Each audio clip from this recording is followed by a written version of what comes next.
Pitstop, what's going on? This is Andrew Pitlock, and on today's installment, I'm looking forward to kind of deviating from what my typical content is. I'm going to be showcasing an interview I did back in 2015 at Michigan State University with two current NBA players.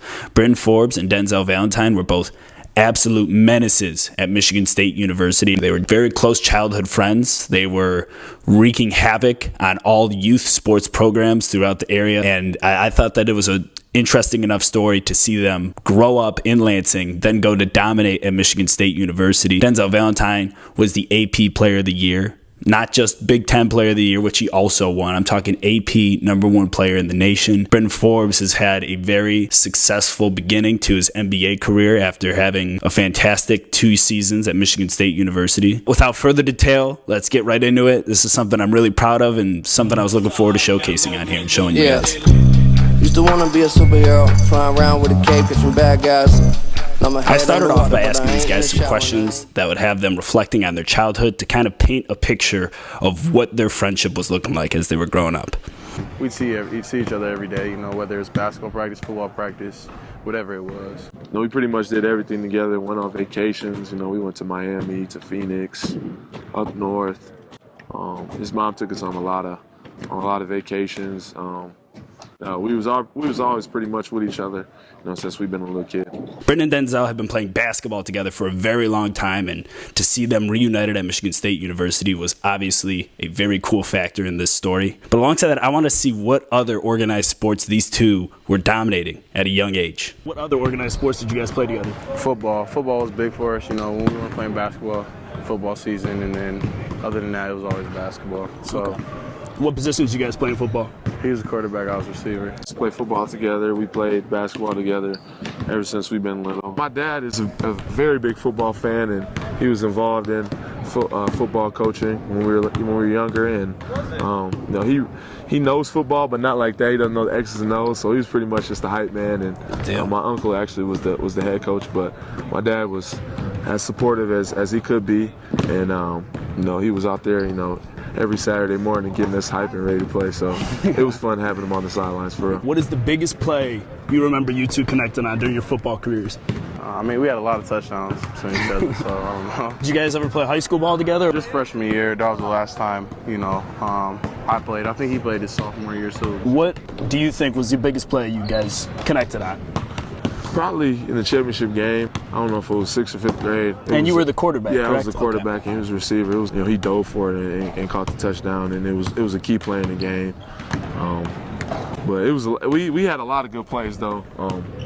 We only lost like 2 or 3 little league games in like 7 or 8 years. It was some crazy number like that. So, and we won the championship every year. So. Is Mark D'Antonio made aware of you guys' football talents? Nah, because we stopped freshman year, and we decided to focus on basketball. So yeah. No 2-sport athletes? Nah. No, I'm sure Izzo doesn't want me advocating for you guys to be 2-sport athletes, anything like that. While we were discussing the youth football dominance that Denzel and Bryn displayed, Denzel mentioned his father's involvement with coaching. And it's interesting that he mentioned that because Denzel's dad, Carlton Valentine, was the head coach at Lansing Sexton for basketball when Bryn and Denzel were there. The trio of Bryn, Denzel, and Denzel's father combined to get to 3 straight state championships, which got me curious to ask about Denzel's father's involvement in their lives.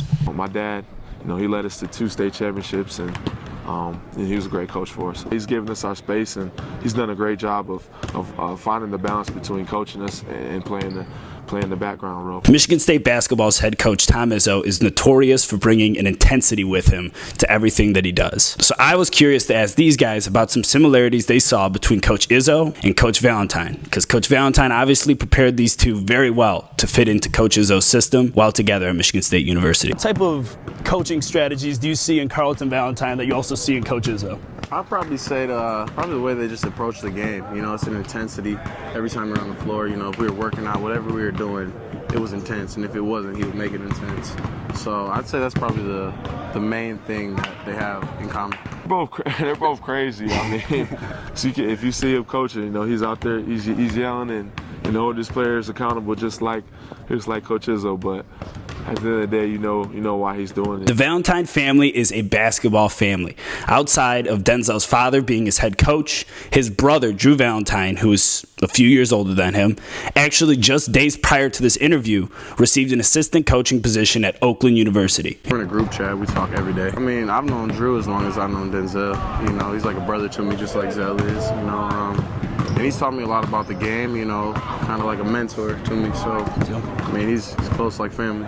Your brother Drew Valentine, he just received an assistant coaching position over at Oakland University. What type of role did he have with you and Bryn when you guys were growing up? Pretty much, with him all the time too. We always wanted to be like him. We always wanted to wear the clothes he wore and stuff like that. So, he was pretty much, our role models. A great man, and I'm happy for him of him getting his job, and hopefully he has a great career in coaching. Awesome, yeah. Greg Campy, over at Oakland University, great coach to be a part of with his crew. As I alluded to earlier, Bryn Forbes actually spent his first 2 seasons out of high school playing basketball at Cleveland State. In 2014, he transferred over to Michigan State, and immediately the team went on a tear of success. Can you sense a difference in having him on your team now opposed to your freshman and sophomore year having him over at Cleveland State? Yeah, I really think it's helped us. It's helped me.